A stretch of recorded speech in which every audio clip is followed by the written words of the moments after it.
All right, brother. We're live and we're rolling, Soul Venus. We are live and we are rolling, brother. Blessings your way. Blessings your way. So we here. All right. So everyone, this is probably one of my best friends, honestly, now in my life. Probably my best friend down here in Florida that I've met. His name is Soul Venus. He is an artist. He's an author. He's the coolest person I've ever met, I think, in my life, honestly. Um, I'll, I'll share my story of how I met Soul. Whenever I first moved down here to Tampa, Florida, I started my business and he was the very first person I ever worked with. So that's how I met Soul. And I saw his clothing brand that he's wearing on social media, and that's when I first reached out to him because I thought it was really cool. I don't know if you can see it on there or not, but it says self love is a superpower, and Soul is just this very, yeah, as you can tell, he's like his vibration is the what would you say, the highest vibration, that high vibes. Cool. So that's Soul, and I just wanted to have a conversation with him because he's one of the most interesting, but also understands so much more about life and reality. Oh, this is funny. All right, so what should we start? Where do you want to start with this? So it was interesting how it is that we even linked up. Let me think. There was a raffle. It was not a raffle, a cash giveaway, and the entries. How would you call it when a person puts in an entry? Yeah, you had a giveaway, and you had to create the best video to win your giveaway. Yeah. You had to create like a high vibratory video. It was like the mindfulness. It was like Yeah. well, not mindfulness. Mental. What's it called? Mental awareness. It was like was it mind awareness, mental awareness? Yeah, it was mental health awareness, I think. Mental health awareness. Yeah. And so it's crazy how I had a couple entries. Say it was like 10 entries, but I was so stuck on how to pick who to win. I wanted to be so dramatic. I wanted to like put it into a system, have it like remove names until it was one name left. And it got to the point where I was just like over stressing how to do it. So I wrote every name down on a piece of paper, balled it up, and literally shook it and threw it on the desk. And so sunlight was cool. Now I had no clue that it would have led to like this moment. There's been like so many adventures, not physical adventures, but metaphysical adventures. This guy's a genius spiritually. As much as it is mentally, spiritually, I've learned so much just being in his presence. I don't think the camera can pick up, the aura of this dude. You know what I mean? Thank you, And so. one of the main things that stuck out was I'm a reformed people pleaser. You know what I'm saying? It still comes back up every now and then. But being around him, he has like it's like an assuredness about him. You know what I mean? And that's something that I admire. You know what I'm saying? I want much of that in my own spirit. So there was this one time where we were at the High Vibe over in Tampa, and Which is, let's just tell them what it is. okay, yeah, It's like a sky-rise condo where people live. It's like a luxury condo, and at the very very top floor, there's like just this balcony that overlooks all of the Tampa Bay area. You can see everything. So Soul named it the High Vibe because when you're there, it's just it's impossible not to have your vibrational high. But come on now, High Vibe, for me, baby. yeah, go ahead. And so one of he called himself, not he called himself, he was considered the mayor of the Portland. That's where it's at. And so I seen the opportunity, to connect with this person, and it was all over my energy. You know what I mean? More than it was people pleasing, it was like I need this guy, and I was very forward with that, very, putting it out there. And to me, that actually was low vibrational, though I didn't know at the time. But thanks to his honesty, he let me know that the energy I was giving off was like you could tell it was like, come on, come on, come on. I was like trying to sell him on the experience, but you don't have to sell anybody on the High Vibe. So that was one of the like a pivotal moment, in our relationship was that like after just meeting him, not only was his art skills amazing. When I say art, I mean his photography. He don't mess around. Like I'm talking about the same way you got like the mosaic, the artiste personality type when it comes to like painting. He's like that when it comes to photography. So he was like getting all the angles, getting really into it. You know, turn this way, turn that way, hold that right there. It's really good, really engaging, really interactive. So that was already alone encouraging. You know what I mean? You could sell. I could have been selling roses, you know, and that's it. But the way that he gave it the respect of like, you know, portraying everything great you can squeeze out of it into a picture, that was phenomenal. So that in and of itself revealed a lot about him. But that day when he expressed to me like, hey, you know, you came on a little strong there with that person, that to me clicked where I'm like, oh yeah, this guy's on another level. Because again, I strongly appreciate honesty, you know, bluntness, you know, just saying what it is.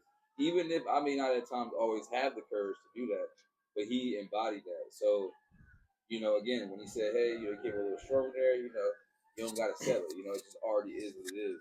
That, you know, again, overlaid. It was already you being an artist, but then it was the fact that you being like really genuine. That came together, and it's just been magic ever since. You know, and I definitely can now recognize in my body when it is that I'm like, you know, doing too much. Now I don't have to at all. That epiphany that he gave me, I'm like, everything sells itself. And if you're familiar with how source works in the first place, how this universe works, once you are what you say you are, and you believe you are, and you know you are, it's already coming to you. So for me to step out of my way to be like, hey, this is so great, I'm wasting energy. You know what I'm saying? So yeah, that was pivotal. And to this day, he still impacts me just by being himself because there's so many notes to be taken. You know what I mean? This dude's going somewhere. You know, can I tell him where you going? Yeah, sure, but I feel like you have to give me like you need to give me an anti compliment now. You just, Anti you compliment? gave me so many good things. I feel like you need to like take me off my high horse real quick. I can't because my ego is already big enough, so I have enough to share. You know what I mean? Like if you popping, you popping. You know, and to anybody out there viewing, I hope that you can step into your poppiness. There's no reason to go off your high horse when that's where you belong.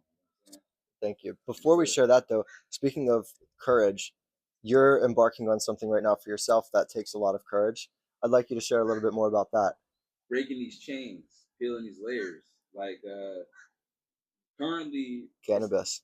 right. It's not even a battle anymore, but it's definitely something that because I've been smoking for so long, I didn't know that my body, you know, I'm gonna get into it. So if you're familiar with restless leg syndrome, it's like literally when you try to most relax, let's say right before bed, you'll have like jolts. So an example would be like, here I am resting, and right when you get in that perfect rest state, your body forces you up. It sounds crazy. Look it up if you've never seen it. But like a couple years ago, I smoked since I was 16, and maybe at about the age of 18, 19, I was bartending. I remember I came home, you know, late night, and I think I was already trying to quit at that time. But that was my first time experiencing what is RLS, restless leg syndrome.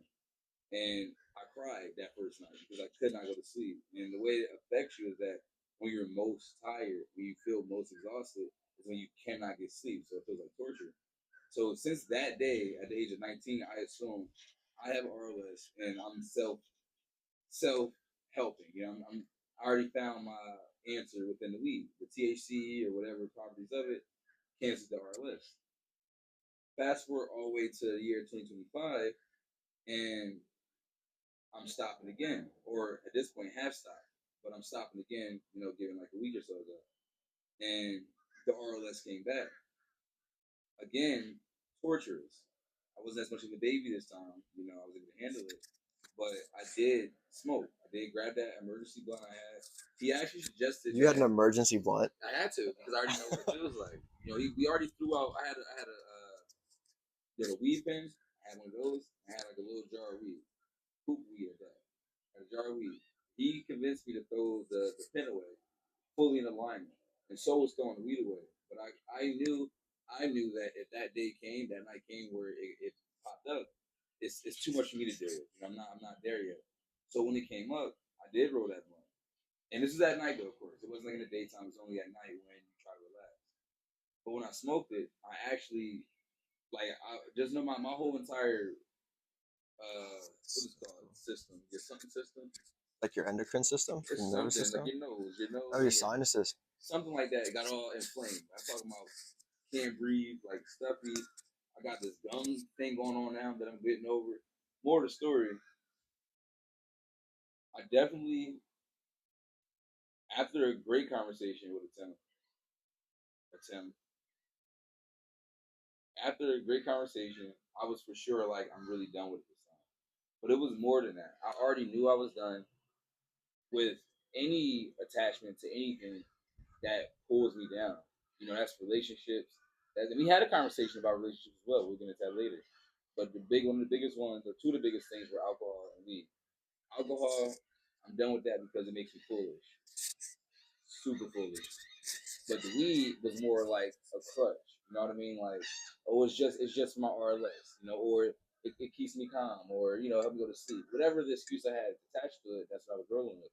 But thanks to Tim, he expressed like, you don't need that. You know that I've convinced myself I need that, and so that epiphany revealed itself the night that I smoked, because when I hit this blunt, y'all, it was my nose stuff, my gums are hurting, my everything is just not feeling well, and it carried over to the next days. So I would go look it up, and apparently I'm allergic. Not exactly allergic, but this is the response that my body is now having to smoking, which is a blessing, right?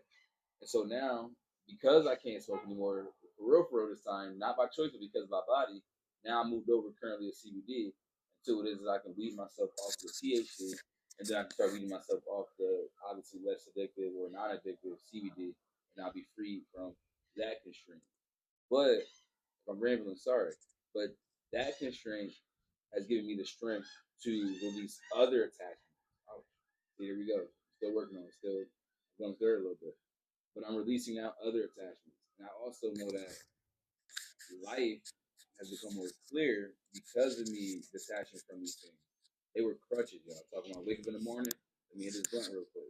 My reasoning, because it just, so I can deal with the day, so I can just, vibe, so I could be here. When really it was just keeping me from having, you know, I won't even say genuine or authentic interactions, but from here, without a filter, without okay, best way to put it is that if I do something boring, strenuous, or tough, I was going to either smoke or drink before I do it. But now I found the beauty in taking it head on, because that's what we're here to do on this planet, is to have these experiences, for better or for worse. And when you face them head on, they essentially get better anyway. When you find out why it is that a contrast is working for you in the first place, it gets double the better. So I think too, like just while we're on the weed topic right now, I think there's so much to unpack, especially just with your story about the whole restless leg syndrome and the allergic response that you had. But as someone who also was addicted to nicotine, weed, porn, all of these things in my life, it's and hearing about the emergency blunt thing, it's like, dude, I remember being there so much where you just like, for me, I never necessarily had like an emergency vape or an emergency blunt, but it was always like, I want that special last one. Like if I had, like if I was at a dispensary when I lived in California, I would say, oh, that specific strain is there's something magical about that strain. It's my final one. That final strain is going to be the one that tells me, okay, I'm done. After this, I'm done. And then, but I always would find out that no, there's always one more. There's always one more strain that's magical. There's always a different blunt that's better. There's always, and that was definitely a trap that I fell into as well. So the fact that you're going through that and that you're still trying to overcome it is really great, I think. The coolest thing about it though is your allergic reaction. Like that's the best. on the surface, it seems like, well, this sucks. This is withdrawal. I'm having like this worst thing, but it's so cool that it's not because you're having an allergic reaction to weed now. It's because whatever you and I did together that night, whatever was so special in that night that allowed us to kind of transcend the current reality that we were living in. Like for me, you helped me solidify who I am. You helped me really decide like, oh, I'm going to go all in on this life that I want to live. I'm going to go all in on who I am. And I think that night too, as a byproduct, you completely convinced your mind, your reality, your body. You conditioned your body to this new mind that you are now sober, you are now responsible, you are now everything, you are now going to provide for your son. And I think that night you convinced your entire body that you were a new person. And you saw it whenever you smoked weed. Because you were a new person, you were literally allergic to weed. You couldn't even smoke weed Right. anymore because this new version of you doesn't smoke weed, so you had a crazy reaction to it. And I've only ever heard stories of this, like from like the Dr. Joe Dispenza retreat that I went to, where someone would have a rash on their arm, and if a doctor gave them unlimited prescription cream or medication to get rid of it, nothing would work. But they have one experience in a deep meditation where they're like, where they just shed all of their habits, all of their beliefs, everything about them, and then they just become this new person. 3 days later, the rash is gone. The stage 4 cancer that was there is no longer there. The arthritis that they've had their whole life is completely gone. They've been a new person. And the thing is, what's interesting about that is though those same stories, whenever they revert back to the same person they were, all of a sudden that disease comes back. If they had stage 4 cancer and then it completely went away, it's not like they get stage 1 again, stage 2, stage 3, stage 4. No, they have now severe stage 4 right again because they're just switching in between. And that whole paradigm for me was what really led me into this world of meditation, to a deeper understanding of existence, because it's just not what we see on the surface. Like, I got into it through being addicted to weed, being addicted to nicotine, and just being very depressed and bad health. And these were some of the things that I came onto to try and get out of that and to try and heal from it. And as a byproduct, I started hearing all these stories, and then just having you tell me in the car today that that happened to you was like, holy crap, you and I were that powerful. Bro, We it's did that alchemy. It's together. alchemy. No, it was at the bar. So we sat at the bar. Mind you, oh Not my a typical god. bar though. Like, it wasn't just some grungy one. It was like a beautiful. Not that it matters, but No, it matters. What's the name of it? Because it's Tampa, people know yeah. mostly. It's Oh, it called was American Social, yeah, right? American Social. Yeah. So again, Google it. But I can get these scenarios. Oh my god, they matter. So we're at the bar, and mind you, I'm suggesting getting a drink, right? I'm. This is before the commitment to not drink. There was so many conversations beforehand. So here we are at this bar, and mind you, just something to do. We had because we about to go to Mexico soon, so we had our day. So we're going here, we're going there, we're going there. The day's already amazing, and then we got some to eat at American Social. Sat at the bar. So what's really dope is while sitting at the bar, this dude had a his soul spoke to my soul. He spoke physically, but I felt it spiritually. If that makes sense. And I'm gonna get him. I'm gonna say that part first. There was this expression of after all the deep conversations we had, there was this feeling of I'm just tired of the Matrix. But I'm saying it. I'm tired of the Matrix. Like I cannot put into words the way he felt when he said it. That's like if somebody like lost their like a family member and they're sad. You can't speak the depression. You can only speak the words. And either you know what happened or you don't. But that the way he spoke with that passion, I'm just tired of this. I felt that, and I also recognized the responsibility that I needed to have that feeling too. It's literally like there's one thing to be like, yeah, I'm gonna get to it. I'm gonna get to letting go of that chain later. I'll handle this chain first, and then this one, and I'll do that, and then I'll get to that chain. But the way that you was like, man, I'm over it. Like I'm done with this. I'm like, I need that same level of conviction. And so the conversations after that, and the circumstances after that, my mind was still smoky. Like he set a bomb off in my brain or in my soul, really, and the smoke was still filling up my system as we're now having other conversations after that moment. And speaking of which, while we're at the bar, I'm suggesting a drink. I don't know what I want to eat or drink, but he says, nah, like I think I'm cool. So I love that in many situations, it's able to be a reflection of, my higher self. Like be mindful of the company you're around. And I'm happy that he gets to be a potent as one person, you stand as an army of beautiful company, of high vibratory company. Because whenever I'm around you, there's always that vibration that can't be ignored. And so to me, there's a responsibility for me to commit to that energy. Together we alchemize something that's gold. You know what I'm saying? If we walked up to this thing silver, and then we made gold right here, it is my job to pick the gold up like these, pellets in here, and take it with me, carry it with me in my spirit, so that I'm walking with that same gold. And when I meet someone else where I have gold and they have gold, and now we alchemize, platinum or whatever the next diamond, whatever we turn that gold into. And so, yeah, that day was a shift spiritually. Thank you for your vulnerability and your honest expression, because that passion, I'm like, wow, that's I need to feel that. And so I definitely adopted that. And then after that conversation, when we took that drive down, over that bridge, and we tossed the pen, looking over the water, like now it was this water, but it was other water. And I'm like, just really imagining a life where I'm not attached to these things. Even though just hours before, I had an internal commitment to these same things. Sitting at a bar does not guarantee needing to drink, but my mind or my body was still accustomed to that. But you reached out, or you were connected to that part of me that was over that. And so I'm happy that walking into the bar, I was this version of soul.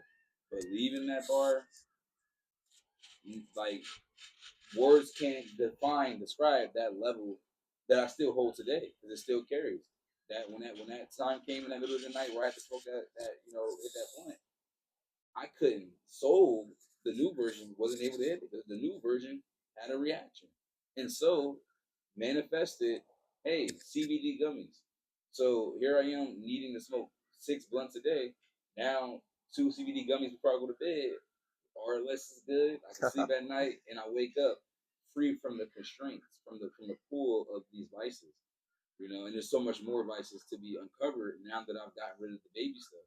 The hard things are the baby things, because there's other things you never even thought was a problem in the first place. You know? It's so true. Like after whenever I was quitting nicotine, I was like, oh, once I quit nicotine, I'll be good. And then yeah, it's so easy. And then I quit nicotine. I'm like, wait, I'm addicted to weed too. And then I'm like, then I quit weed. And I'm like, oh wait, I'm addicted to porn too. Quit that. And I'm like, oh wait, I'm addicted to junk food. Quit that. And then once then you're like, oh, caffeine, addicted to that too. And then after you get all the external stuff, you're like, oh wait, now I have these whole list of addictions that are inside of me. I'm addicted to people pleasing. I'm addicted to a poverty mindset. I'm addicted to telling myself no. I'm addicted to not being able to say no to people. I'm addicted to there's all of these internal things um that we do that we're so addicted to. And going back to your point about company and how you and I, when we're together, we alchemize and we go like that night that I spoke so passionately to you. And that wasn't all me. Like it's just not like I'm just like this dude that walks around that's like, oh, I have it all figured out. Like what you what you do to me when I'm around you is like crazy. You make me go from like normal me to like, oh wait, how did I get up here?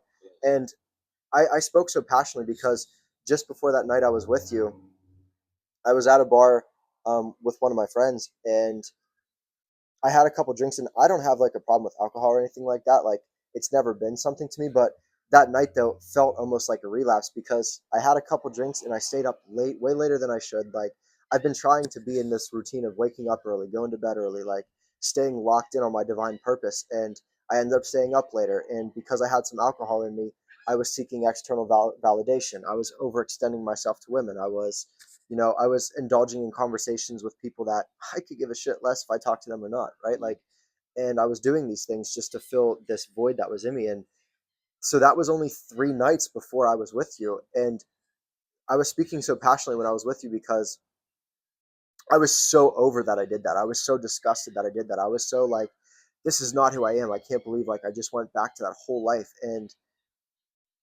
so whenever I was talking to you about it, I was like, it was from the heart. It was almost like I was figuring it out as I was saying it. It was like almost me also. The same time you were saying that you were done with weed, I was saying like I'm done with this old life. I'm done not being who I am. I'm done hiding or shelling this or doing that. It was also me stepping into my highest self, and I couldn't have done that without you. If you weren't there, and if you weren't as vulnerable as you were to share that with me, like I wouldn't have been able to step into that courage. Um, and I guess if you want to too, we could talk about like how more into that because my friend Mark that lives down here, he owns an exotic rental company, and for me taking some pictures of his car, he let me run a slingshot for a day. So when I knew I was going to Mexico, I had to go back to Tampa the Matrix. I had to go back into the Matrix and pick you up, save your ass from it. So I picked Soul up in a slingshot, and we were just driving around, and I was just really expressing like my anxieties with this Mexico thing. I was like, dude, I'm struggling on rent here. I don't know where I'm gonna get the money. I'm not gonna have a job. Like, do I need to pick up a part time job? Do I need to DoorDash while I'm here to save up money? Do I need to um, like I'm just stressed out about it. And you reaffirmed me. You're like you're projecting your fear into the future. You're making that fear going to happen in the future. You're if you were already a millionaire, would you be worried about door dashing when you have this great opportunity? And the Mexico opportunity was I moved out here to Florida 3 months ago, and I started my business from scratch doing like photography and social media content. And I got really lucky, and not even lucky, but like I was really consistent on my meditations, my visualization. I attracted an opportunity where I get to go be around people that are like the pinnacle of where I want to be. I get to give them my skills and stay in Mexico at a retreat for free. And it's a real blessing. But I was really kind of just terrified to go into this country alone with um, just with all of this whole situation. And you kind of told me you were just like just let go, like just surrender everything. And this, why would I go half in and half out on an opportunity if the opportunity that I'm staying here in Florida and working my ass off for is right in front of me? Why would I try and be safe and save money so that way when it's over, I can come back here and work and grind again for the same opportunity? But you helped me understand that, like, no, dude, the opportunity is right here. Like, you need to go all in on it. It's right here in front of you. Take your chance. This is it. This is your opportunity. Go for it. And so that week, then, like, I just like, you know what? I'm not going to work a single day. I'm gonna like, if I was a professional fighter and I had a championship fight up in front of me, I'm not going to be working my part-time job to a fight. I'm not going to be I'm going to be spending time with the people that are close to me. I'm going to be meditating, breathing. I'm going to be trying to become the best version of myself, so when I do have this opportunity, I'm showing up as that person, so that way everything can come from it. And so I took this week just completely surrender everything. And it's just kind of unbelievable, actually, like how all of a sudden that I didn't need any gigs. I had money coming in. I had things showing up. There was some situations with rent and this that allowed everything to work out perfectly. So that way, and it was just like, wow, if I didn't surrender anything to that, or if I wasn't aligned with that person that surrenders everything, none of that would have fell into my lap. If I was trying to like DoorDash to save up a bunch and then also working all of my gigs, and it would have just I would have been in a mess. My nervous system would have been a wreck, and nothing good would have came of it. So yeah, it was just kind of a point back to like, I'm able to really inspire you, but I can't inspire you unless like I'm around you. Like, It's the back and forth. yeah, It's almost like water. Like we're like oxygen and hydrogen. Like you can't be one without the other. yeah, Or the seed in the tree, or the sunlight and water that makes a seed grow. The seed was our expansion. It took both of our attention or both of our feed or input to make this idea grow. Because to me, you embodied it like a beast. thank you. Just sitting here today, he got two gig like contacts, right? Just chilling poolside. You know what I'm saying? And I say that with that enthusiasm because that's everybody could, if you want to allow that, that can happen for anybody and everybody. And for me, that was confirmation because we imagine like grinding to try to receive those leads, or you sit poolside and the leads come to you because you're not straining. You're not telling the universe, I'm having a hard time. If you tell the universe, I'm having a hard time right now, they give you more reasons to have a hard time because True. that's the conversation you're having. It's not really the words they care about; it's your feeling. You feel like the walls are closing in, and so they will close. But when you know that you've gotten to this point today, currently sitting next to the water, for anybody on that side of the screen, you could have just gotten your car that you went all these times taking the bus and now you got a car. So imagine the however that happened, however source or whoever you believe in allowed that to manifest for you, where now you have a vehicle. We got to pay attention to what we have and how that came to. Because like closing our back, you know what I'm saying? Somebody somewhere we don't know made these clothes and gave us the opportunity to purchase these clothes to put them on our back. We did not have to sew and stitch every piece of the garment to make it happen. So Everything in life is like that. As long as you just be and know you deserve, you will get it. Now, speaking of that deserve, what I'm working on even is calibrating what I think I deserve. Because it's one thing to be positive. I'm all about the positivity. But you can be so positive, like, okay, 100-hour work week. No one's working that right now. But 100-hour work week. You could technically say, my dad worked 200-hour work weeks. I deserve 100. I deserve ease. I deserve beauty. So to that person, that 100 hours is better in comparison than the 200. So what we all can work on as a collective is, what do you really want? And when you find out what you want, is that really all? Or is that just getting you to your next desire? So that person who said, man, 200-hour work weeks is too much. I want 100. That same person one day will wake up and say, what the hell? 100 hours is too much for me. I want a 50-hour work week. And then they start to tell the universe by desire that, you know what, I want to do less work, but maybe with more impact, you know? And so when you have that idea, then you start making choices. Okay, if I want to work a 50-hour work week and not this 100-hour work week, when my manager call and say, hey, you want to pick up the shift? My first answer should be no. I should not question it at all. Like, dude, should I not know? Everything that you want, you got to start making conscious choices to that thing you want. And so you killed it beast mode, because there's one thing to talk about wanting different. There's one thing to say, man, I want out of this matrix. I want out of this loop. I want out of these ones and zeros.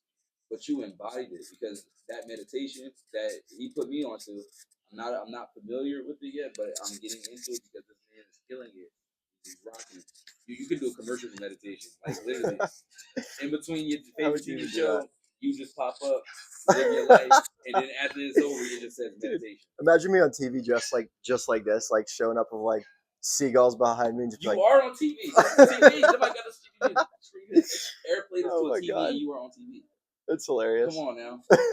So yes, it can be imagined. I can imagine it right now. I'm looking at it, and my gosh, it's amazing. So that's an example. meditation.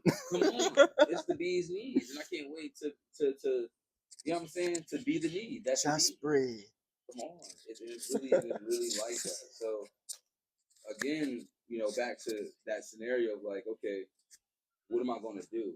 How am I going to get out of this, or how am I going to get to this, or here's my opportunity. But what about where I'm at right now?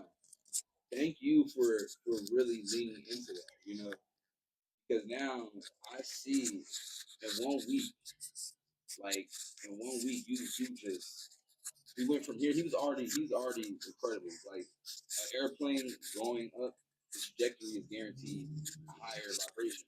But he tweaked it with that allowance, that letting go. He turned to a rocket, and now you would think this is it. You would think, all right, we're a rocket now. That's it. But no, there's more. You know what I'm saying? There's the propelling. You know what I'm saying?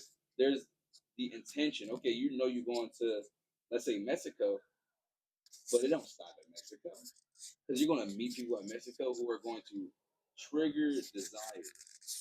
People who are going to awaken something in you that says, you know what, I like that. Or they may even pull out a trigger that you didn't even know was in you that says, you know what, I don't like this.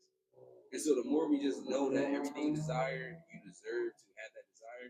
And the more we say, source, you know what I want now.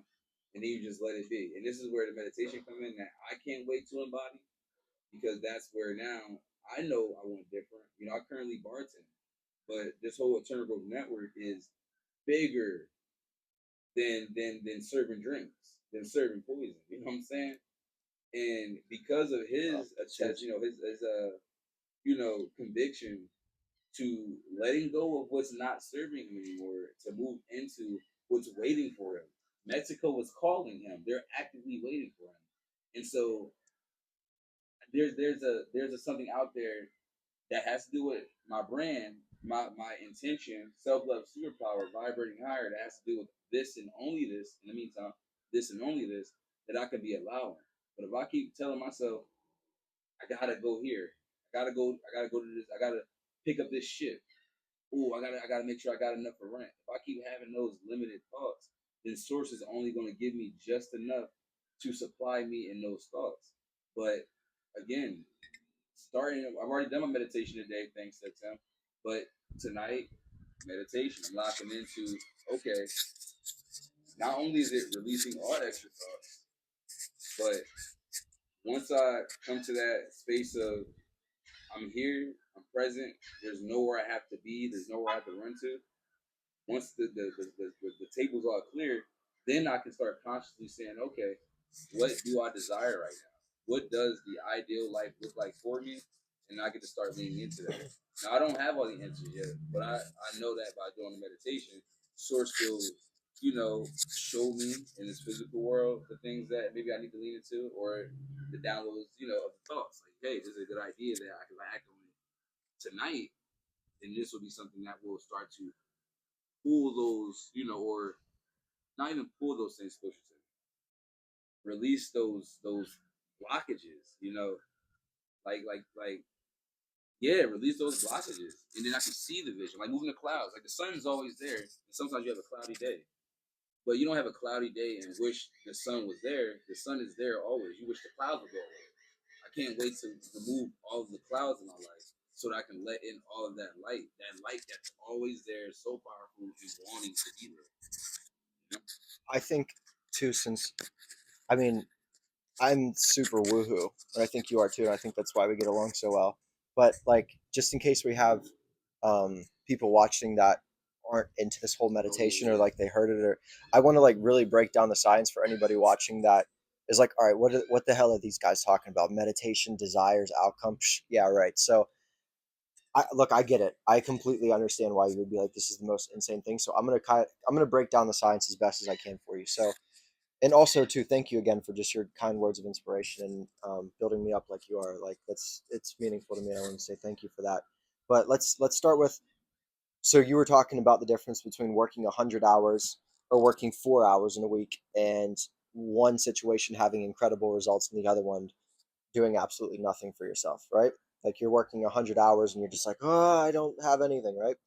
So I went to a Dr. Joe Dispenza retreat once where it's basically it's you're they're completely sober. You're not on a single drug, and all it is meditation. And in between the meditations, they give you the science of how are these people healing diseases? How are people needing $50,000 and then all of a sudden they get a lottery ticket where they win $50,000? How is these things happening? So science, typical science, like your modern atheistic science, will agree with anybody and tell you that this table, this mug, our skin, everything in this entire universe is 99.9% energy, 99.9% atoms. There's a very, very small speck of it that is matter. And it's the light that reflects off of our eyes that makes us see things, right? So the goal with meditation is, and it's nothing more complicated than literally just sitting down with your eyes closed for a prolonged period of time doing nothing. You don't even need to put music in. You don't need to do this. You don't need to do that. All you need to do is just sit still with your eyes closed for a prolonged period of time. And what you're doing is we don't understand how reactive we are to our thoughts. We don't understand how much our thoughts have conditioned our body to live a certain way. Like when we have a particular thought, let's say we look in the mirror and we see like a mole or something that we don't like. When we look in the mirror, we see that mole, and because our thoughts have conditioned our body so much, we see that mole, but it's not just a mole. No, oh, that's what Sally in second grade said I look ridiculous in. Oh, after that, that's when I got rejected at prom queen. Oh, I need to lose weight because I'm still ugly from prom. Oh, I'm still, so you have this whole trail of thoughts that just like condition our bodies to act a certain way. And the overcoming process and the liberation that allows you to realize, like at a very core level, we're energy, we're divine, we're super powerful, we are connected with God lives within all of us. We have so much infinite potential to create. And the problem is we get so attached to our thoughts and our beliefs that we can't act out of this divinity, we can't act out of this faith, we can't act in this alignment with our desires. So what we need to do is we need to sit with our body to program a new body. We have to, because I know even today, dude, when we're sitting in our meditation, I've been doing it for so long. Like I'll be sitting there 15 minutes in, and I'm like, okay, I have a good thought. Let me write it down. I got to move. I got to do this. Blah, blah, blah. But that's just my body being so conditioned to needing to do this or to giving a thought so powerful. So in the overcoming process, we overcome our bodies and we seep down into this very still state where there's nothing except pure energy and thought. And in this pure energy and thought, we're connected with everything. We're like the 99% of atoms that are connected with everything. So let's say in our physical world, we want money. Well, money's matter. And if you look on a scientific scale of what it looks like on a molecular level, matter, physical things, the wavelengths of them look like this. They're very slow and they're very long. Meaning, if I was to try and change matter with matter, if I was to try and grind door dashing to get money, because matter is so slow, it's going to take a very, very, very long time for my desire, the money, to reach my reality. Because for me to get on that wavelength, that'll bring that wavelength back. I'm going to have to go through so much work to do that, as opposed to if I overcome all of my thoughts and I'm in my mind and I've cleared everything and I'm just in this very super powerful state, and all of a sudden I seep a desire into it. Those emotions, I'm going to get intoxicated on these emotions. I'm going to get intoxicated on this rush of chemicals that my body creates, thinking, oh, wait, I'm living this now. Like, I have this $1,000,000 now. I have this dream life now. And your body, because your brain, when your eyes are closed, can't separate the chemical response between actually having $1,000,000 versus thinking you have it, the same reaction happens to your body. So your brain starts to signal new genes, starts to signal new proteins. It starts to rewire your entire being that, oh, he already has $1,000,000. I saw it. When I was in that meditation, I felt it. It's real. I have $1,000,000. And so you literally condition your body to move and to act and to live in a certain way. So when you start meeting people, you're no longer this people pleasing reactive person. You're showing up as, I am this person. This is who I am. This is what I desire. If you don't have that for me, goodbye. I'm focused on my desire. And as you walk, you become so magnetized that you start to pull in these certain situations. Like, we can think we have a plan, or we can think we know the answer to get to our goal, but the reality is we have no idea. 2 days before I was going to Mexico, I was like, literally, like, what am I going to do? I have no idea, like, how this is all going to work out.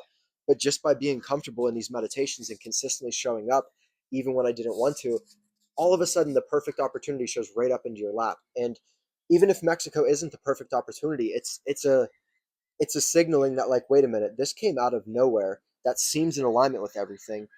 And all because it wasn't like I was like messaging a bunch of people, work, work, work, work, work. I literally almost did nothing. I applied for one thing, and it wasn't even specifically for this, but led to it. So that's my pretty broad, and I hope that was helpful for Like you to your understand. analogy. Yeah. So you would agree that everyone's familiar with algorithms, right? TikTok most likely has the best algorithm. If you like flowers and you start watching flower videos, TikTok will give you flower videos, really easily. So if everybody right now were to take their social media pages, everything you're interested in is on that social media page. And if you were to decide one day, I don't like my algorithm, I want to change it, Mm. it would be, you got two routes, you got two ways to go to change your algorithm. You can start watching new videos and start disliking the videos we're watching, which is going to be a process. It's going to take a little while. Or you could make this new social media account, and with just watching one video, the algorithm is going to be convinced that you want more of those videos. It's a good analogy. Right. So that's the equivalent to meditation, is where you stop fighting against things you don't want, or you don't keep trying to, like, add in, I want this, I want this, I want this. You just clear the data. And when you're ready to step back into your algorithm again, you come into your algorithm with that intention of, this is who I am. And immediately the universe starts to pull things to you, like the TikTok algorithm, better than the TikTok algorithm. 100. So that's what I got from you. Yeah, it's a great way.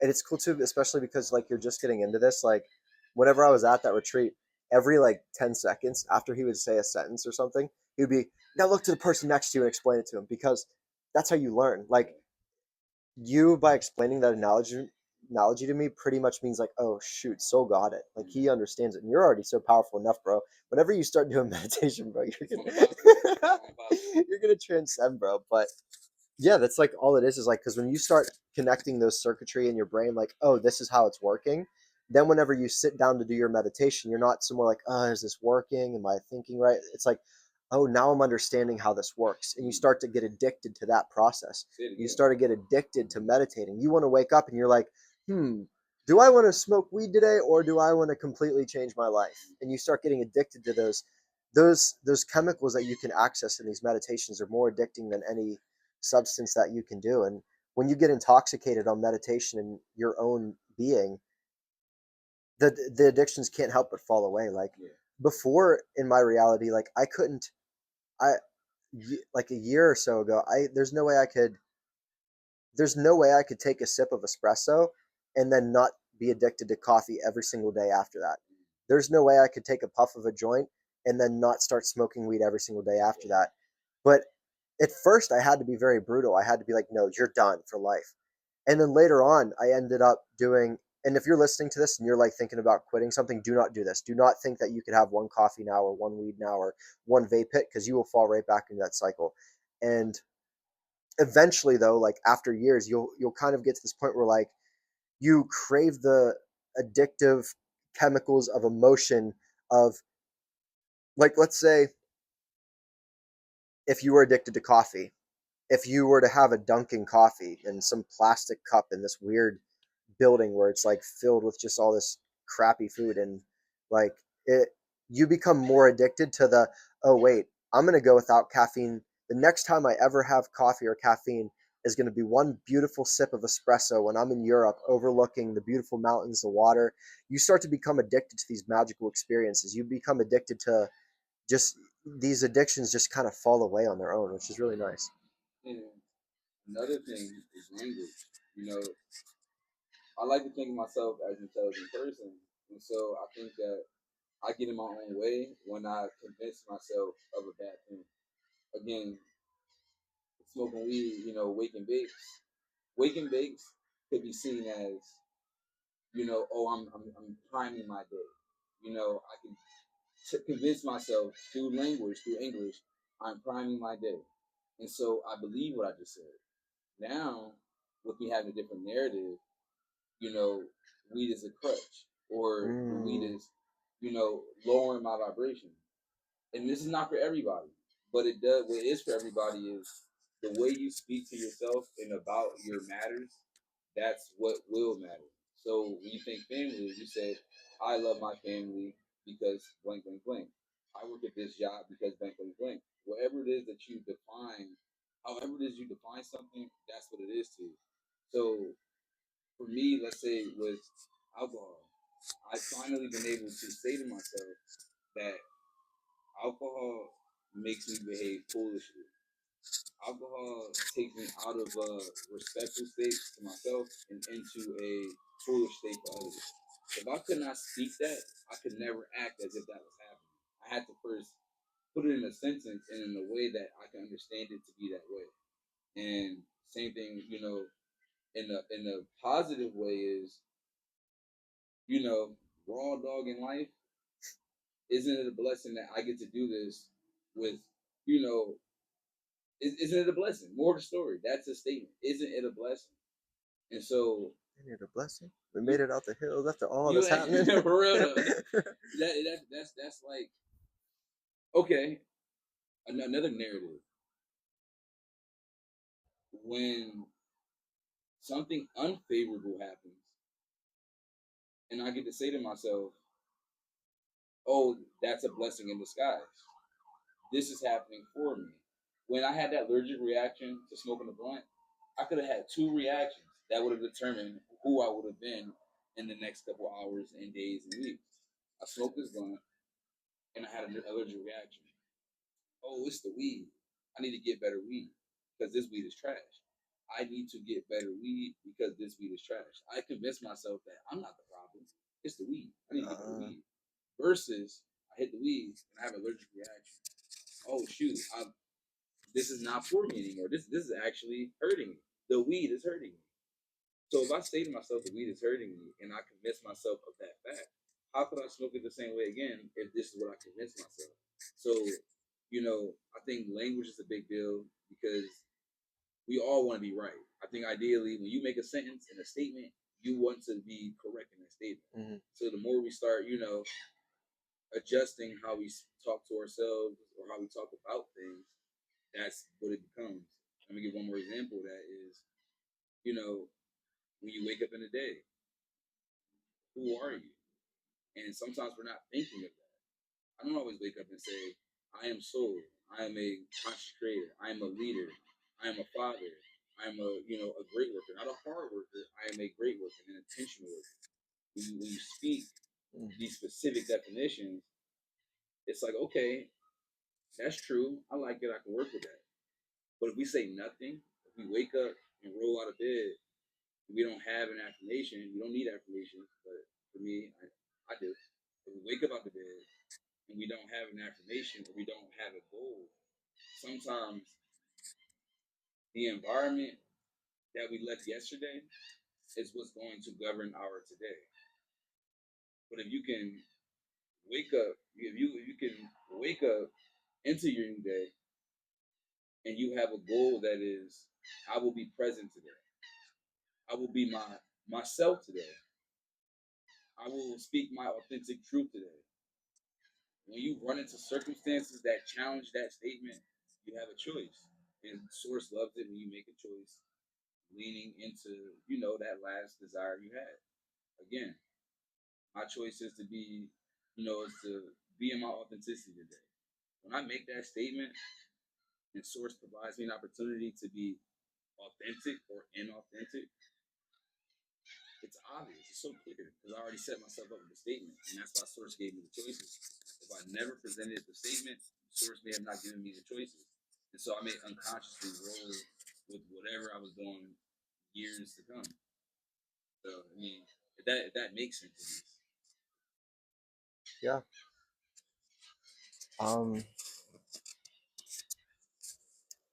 I think you know. I think we should probably wrap it up here. Yeah. I think. I think the the next time that we do one together, so we're gonna be in some crazy different scenarios in life, and I can't wait to.